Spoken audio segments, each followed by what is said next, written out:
The Civil War had a big effect on the lives of all people in South Carolina. Before the war, plantation owners were able to become very wealthy.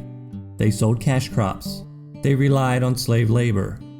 Slaves were not only important to the economy, they were also a sign of wealth and social status. Many Southerners defended slavery because it had always been part of the Southern way of life. When the Civil War began, Southerners volunteered as soldiers and officers in the Confederate Army. Yet some wealthy citizens found ways to get around having to fight in the war. The Confederate government passed the 20-slave law. This meant that men who owned more than 20 slaves did not have to fight in the war. Poor Southern men did not think this law was fair at all. Southerners from low social classes did most of the fighting in the war. During the war, many plantations were destroyed by Union armies. And when the war ended, Southerners had a hard time recovering because many had lost both their plantations and their slaves. The Civil War completely changed the Southern way of life. When the men went off to fight, many women had been left behind to run the farms and oversee the plantations. Things were tough for these ladies. Because of the blockades, there was a shortage of supplies. These women struggled to keep their families fed.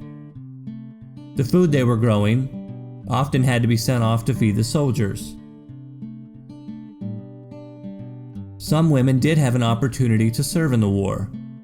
Women were used as nurses to take care of sick and wounded soldiers. But at the end of the war, many women were left widowed. Many Confederate soldiers were killed in the fighting. Many slaves hoped the Civil War would help bring them their freedom. Southern plantations were attacked during the war.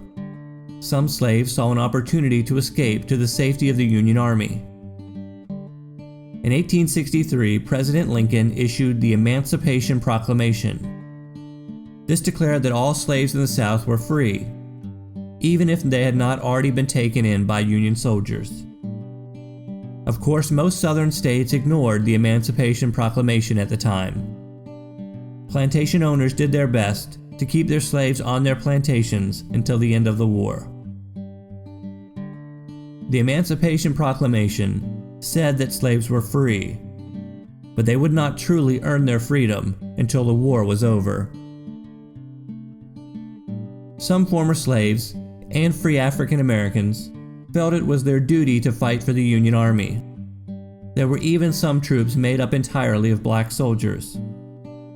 These troops faced a great deal of racism and discrimination, even though they were fighting on the side of the Union.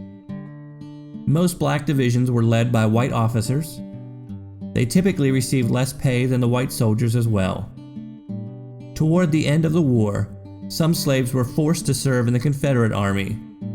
While this was rare, it did happen in some instances.